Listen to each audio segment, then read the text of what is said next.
welcome back to After the Scales podcast, episode 4, with today's special guest, Spencer Hughes, a dirt late model driver, well known in the dirt racing world. Spencer, thanks for coming on today.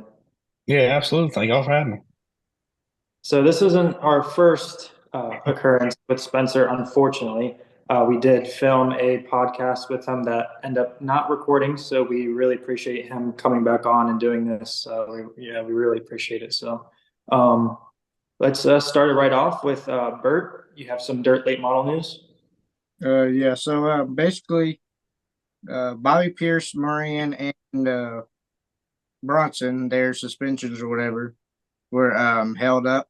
Or they were basically now they got to pay to come back.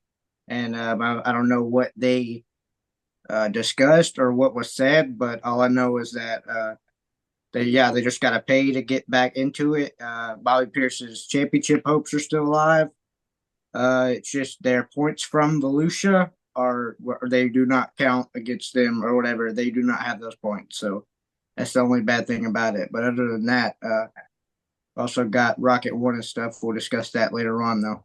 Spencer, not on anything really specific in relation to that, but just kind of how much has this been kind of talked about, like all the news going on in the series, and maybe how prevalent you think the tire doping is, and do you think teams are now going to say, well, we better not do this?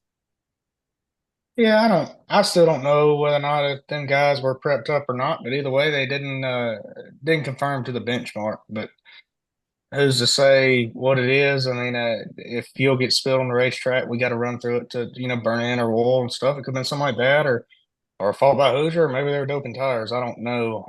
Really only those three guys know exactly what went on right there. But as far as like them having to pay to get back in and stuff, most of that I haven't really read what the World Outlaws put out on Facebook earlier today. And we've been kind of busy in the shop, but so I don't know exactly what's going on. But most of what they're having to pay back is just what they won. Just simply they're winning. So it's not really like that much of a fine. They just have to forfeit their winnings, which they'd already got paid. So.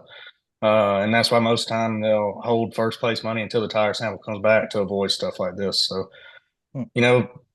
I don't know. I feel like everybody in the world's out there doping tires? No, I know they're not. And I'd like to think, and none of them guys really were. I mean, we all race on a very top tier level, and we know it's going to get checked, and we all know that nothing's going to really make it past that lab. It don't matter what it is. If say it's undetectable, whatever they want to say. If you alter the compound and the chemicals of that tire, it's going to show up when they send it to the lab. So I'm gonna say it's probably just a mistake from somewhere, or maybe they just finally got caught. And, really only them three guys know. But all of them are really stand up guys and have won a lot of races and never had no problems before. So I don't. I guess time will tell what really happened, but I guess we'll see. Do you think the penalties that were enforced, even though that the suspensions have kind of been lifted as far as them being allowed on the track, do you think if there's anyone out there that was thinking of maybe trying to get that kind of advantage, do you think they'll maybe think second about it now? I don't think the penalties were too harsh whatsoever. If anything, they probably, really they kind of dropped the ball a little bit because they had this big powwow meeting back in the winter, and if you get thrown out in World Outlaws for open tires, you're thrown out in Lucas too, or vice versa, and they kind of let that go by the wayside. So that's what kind of lets me feel like it's not black and white right here. Something's going on. I try not to get too deep in the politics of that stuff, whatever. I just sit there in the shop and work on our race car and load up and go to the racetrack. Of course, you hear about it and talk about it, but it's not like I'm calling, blowing everybody up on Monday morning, just trying to figure out what's going on. It has nothing to do with me, and it really don't make me no difference or whatever. So, just and like I said, it's between them and Francis and everybody at World Racing Group. And recently, you just raced at Brownstown and Atomic. Kind of tell our viewers how that went for you this past weekend. Yeah, Brownstown went terrible. We were awfully slow. Didn't make the race. I mean, it just wasn't. We didn't hot lap great, didn't qualify great, got behind the heat race, and just missed a little bit there in that D main, and wasn't able to pass the cars we needed to make the race. And it was just, man, you're gonna have them nights a lot out there on the road racing and stuff, and and it just didn't go our way, you know. So then we loaded up, went to Atomic. Atomic wasn't bad. Feel like I could have ran second in my heat race if a couple restarts would have went my way, and it was real kind of a hectic heat race. And that feature, we ended up. I think I started 13th, and every time I needed to be on the outside on a restart, I was on the bottom, so I'd lose 3 spots and only get 2 back, or have to pass 4 back to only gain one, and it just wasn't our night. And I don't even we ran 12th or something like that, but it was a hard fought 12th, but just not great, but not a bad night. I mean, there's a lot of good cars there, so we're looking forward to it. We're gonna get to kind of build off that a little bit. We're going to race right there at my home track this weekend at Why Not, so it'll be right there in my backyard, 5 miles from my house, a place that I haven't got to race at a whole lot here the last 3 years because I've been on the road racing. So hopefully we can go back home and have some fun and put together a good run. Perfect. Yeah, I know we wanted to talk a bit more about that and your season upcoming in general. Um, I'd like to circle back just to kind of how you got into racing, where you grew up, the local short track that you kind of got your start at, if you don't mind sharing that with us and the viewers. Yeah, I started racing go-karts. It's 2 miles from my house. It's called Causewayville Raceway. Randy Rawson owned it. And my dad had raced before I was born, and just a little bit when Why Not first opened back up, like 2005. He had a modified. So I started racing go-karts and did good. We raced a lot all over, southeastern part of the country. And then Rodney Wing, the owner of Why Not Motorsports, part owned this factory stock that he just kind of let people drive every once in a while. He called it the get hooked car because most time after they race a time or two, they go buy their own car. And the motor was blowed up in it. And he told my dad that if we come help him put the motor back together himself and put it back in the car, that I could race it a couple of times. So me and Rodney went to O'Reilly Auto Parts and bought a crankshaft for a '97 Tahoe and robbed some used rods and pistons of another motor, and we kind of assembled this thing back together with the help of a guy, one of our buddies we called Pontiac, helped us put it. God never forget it. And we put it back in there, and that's kind of how it all started. I mean, I just ran a couple races in this old Lee Spring factory stock, and then we bought one street stock from our neighbor, and just kind of sold the go-karts, and the rest is history. It just kind of snowballed from there. Wanted to mention Bert actually has this live stream. So this is our first podcast, even though it's our fourth one. It's actually being streamed. So I thought that was pretty cool. So a lot of people that are fans of Spencer can watch us live right now behind the scenes. So Spencer, talk about getting into the super late model, how that came to be, and your transition with your new team, which started late last year. Yeah, so I got into the super late model gig kind of like in 2016. We built a brand new street stock, and with the help of our neighbors and a buddy of mine, Justin McCree, kind of helped me, and Mike Bowen, all of them. It's just everybody kind of had a hand in this deal, and we won a bunch of races. And later that September is the first time I ever sat in a late model. A guy named Chris McElhaney from around my house had a super late model at that time is a new rocket and 440 Pro Power. And he asked me, it was a Cotton Picking 100 at Magnolia, and he asked me if I wanted to just drive at practice night. So I never drove a late model before, nothing, much less race one, a crate car of any sort, nothing. And well, he got there late practice night, and the racetrack was really, really slick. So it's just right around the bottom, hunting moisture ring in the bottom. So we were like second quick, every time we went out, or first quick couple times, like, right there with like Marler and a couple other guys like that. So he got all excited and asked if I wanted to race it. Well, of course I said yes. So, but nobody ever told me how fast you went when the racetrack was fast, like in hot laps on Friday.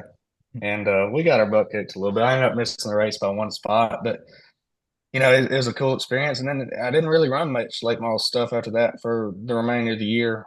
I guess actually I ran none. Actually, we just kept racing my street stock, and then I drove a modified for Greg Hollingsworth. And then over the winter, following 2016, me and Randy Thompson from Meridian, Mississippi partnered up, and we ran about a half a year in the crate car. Was extremely successful. And then he was able to put us together a completely brand new Super Late model from Lanigan. And we only raced it 5 times before we split ways, but we won 2 of them, and one of them was like the Governor's Cup at Magnolia. So we had pretty good success for no longer what we raced together for right there. And I drove for Henderson Motorsports in 2018. It went okay, and then we split ways after that year too, and I bounced around, run some crate stuff, and then the help of Bill Langston and Denise Langston, Chris McElhaney, and Brian Foy, and all them, we kind of put together our own late model deal, and was racing the comp cams deal. I was working out of my shop on a bunch of cars and all that, and that's when I got the call from Craig Sims to run, just come up there and run the double dreams or whatnot. So we dropped what we were doing and finished racing that night down at Pike County and headed up there, and then accidentally didn't leave for like another 2.5 years, and that's where the Lucas deal kind of got started. And then I guess with the rising cost and stuff, Craig decided that wasn't something he wanted to do anymore, and we're still good friends. And I talked to him earlier today. I mean, or the other day, I'm sorry, Brownstown. I guess I haven't talked to him on the phone today, but texted him the other day. But either way, we're still real good friends, and it's just something he didn't want to, be a part of anymore and stuff. But he still helps me out, still smiles with me, and that's when I got in contact with Colton and moved down here to Alabama, or back to Alabama, down south, the end of October, I think, somewhere in October last year, and started still with JCM. Yeah, you're with the 11 car, and I have to say, I do miss that paint scheme. I thought it was one of the best looking ones out there, that red, white, and blue with the chrome numbers. But obviously, you with the JCM 19 team, how has it adjusted from running that car to the 19 now? Now that you got your feet wet behind the wheel of it. Oh, it was definitely a lot to, kind of adjust to. I'd never raced a Rocket before. I'd never had Ford motors before.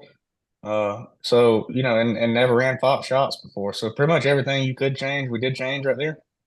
But we kind of hit the ground running. I mean, we haven't lit the world on fire, nothing like that. But we went and ran pretty good at East Alabama the first week out. Went to the Dome, made the race, went quick time overall, and got a cool bike and all that stuff. Not really the outcome we wanted, but still we were just trying to learn this thing stuff. Had okay speed weeks, but it's uh it's been different for sure. But all the guys at Mark Richards Racing and Rocket Chassis have been really helpful. Hudson too.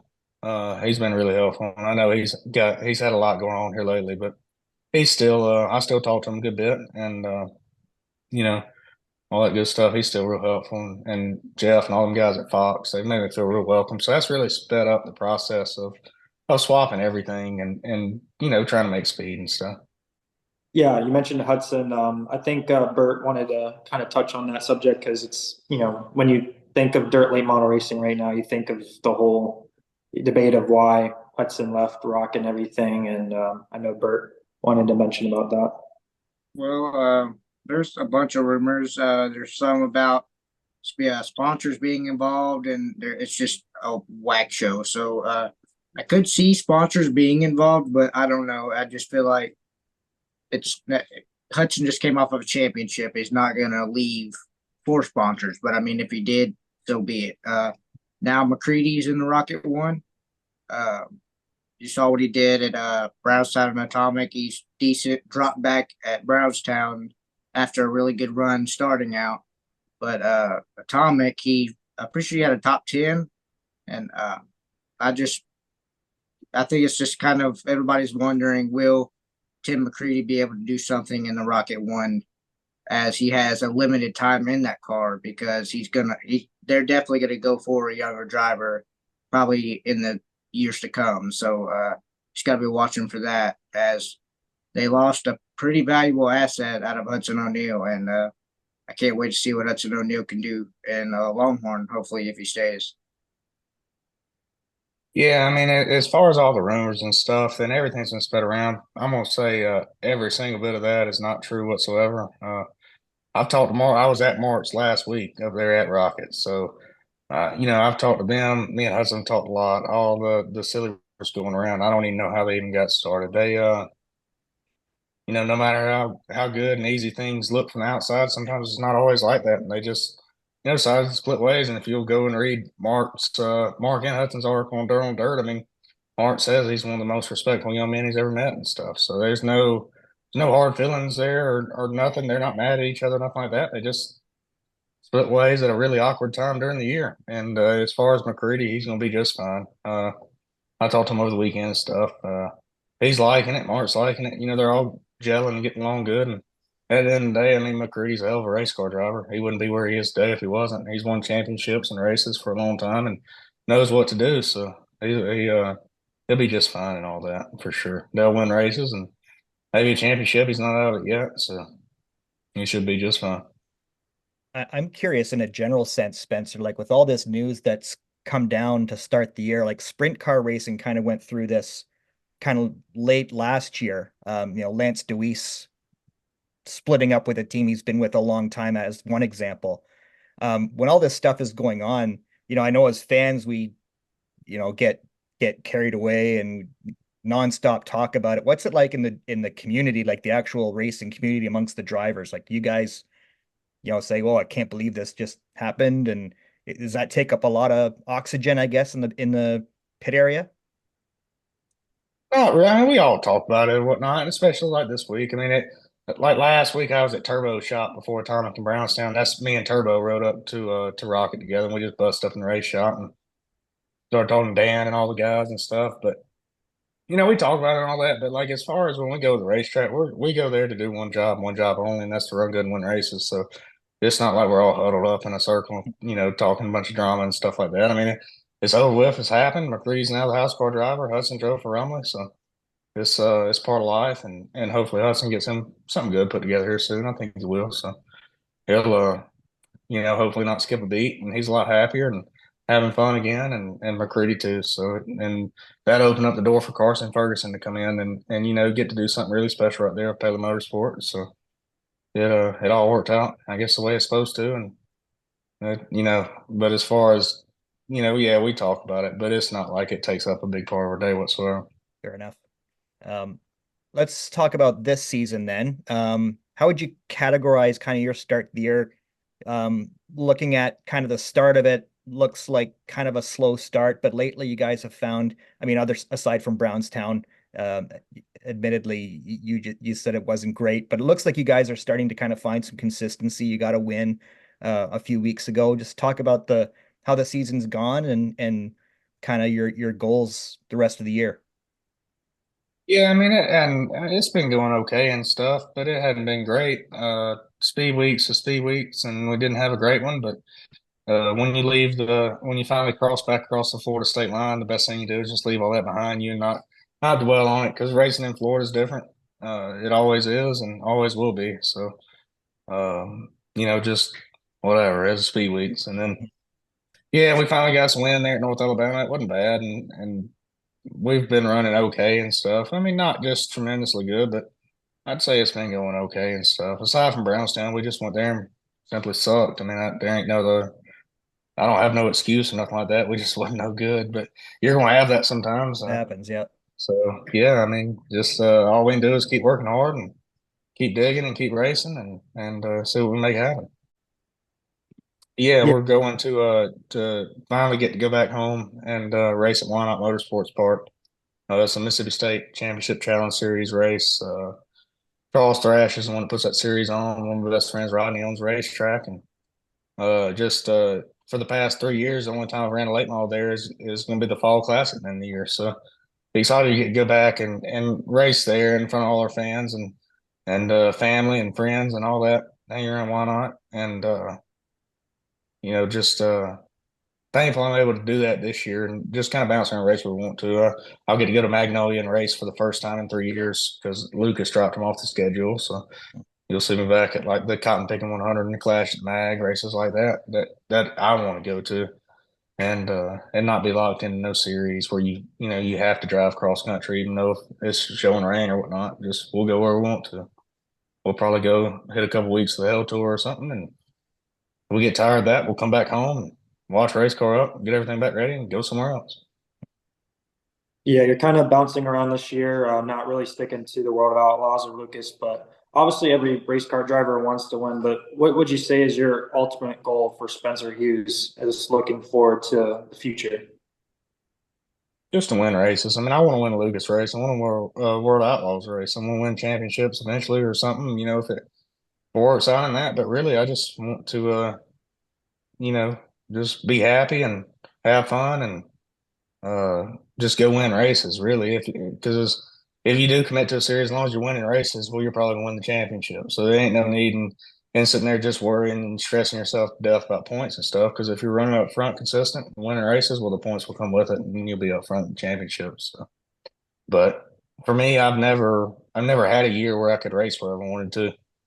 Rather than because like that one year we committed that Comp Cams deal and ran it, and then next thing you know, we're on the Lucas Oil Tour. So to finally get to be able to just race simply where we want to, and we ran so far this year. We ran a Lucas race, Southern All Stars races, Comp Cams races. We're about to run a state race, and that may be about it. Oh, unsanctioned race, and so just wherever we want to go, and this is me and Caleb Todd's. This is our schedule. I don't know. I can't really turn it around, but that's literally what we've got our schedule wrote down on. It's just a calendar hanging in my office right here. So we sit down and plan it out a couple weeks before and make sure it's all right with Colton and get his input on it. And that's where we're going. Awesome. Guys, we don't have a ton of time left. So is there any last questions you had for Spencer?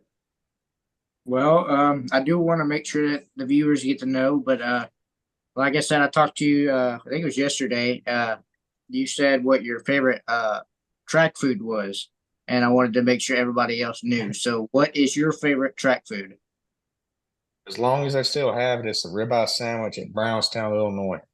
It's a Brownstown Bull Ring. That's the best track food I ever had. And I forgot a little bit about this yesterday. If it's not that, it's wherever the Anthony's Pizza people that's on Turbo's car. They always come to the racetrack and they cook crab legs and steak. That takes the top. But from a concession stand, it's Brownstown, Illinois. All right. So we do have time to do our 10 questions. I did shake it up a bit from last time because I didn't want them to be all the same. So once again, Bert, what's your promo code and tell people how they can take advantage of that? Well, you go to drinkvictory.com and use code DIRTLateNation for 10% off of any order on their site. Perfect. All right. So question number 1 was your favorite track food. So we're going to skip that one. What's your favorite track to race at? Why not? Probably shouldn't be the answer. So I like Davenport, Iowa. Davenport or Lernerville. It's a toss. It depends on how they prep the racetrack. All right. What kind of car haven't you raced that you want to? Sprint car. What's the one race you want to win more than any other? World 100. If someone was going to their first late model race, where would you tell them they have to go? World 100. It's the best one there is. What artist or band are you listening to right now? Anything country or sometimes Nickelback, Shinedown, stuff like that.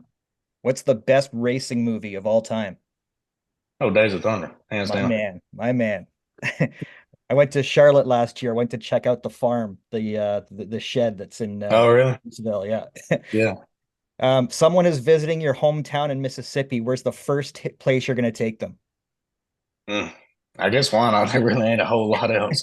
Either that or four-way fab shop, and that's my shop. So that's about your two options. What's the best food you can only get in Mississippi that you can't get anywhere else and you miss it when you're away? I don't probably go and eat at Granny's house every night. That's about all we got. And last one, you're hosting a party and you want to make sure it's not boring. Who's the one late model driver that you're inviting? Turbo, Rodney Wing.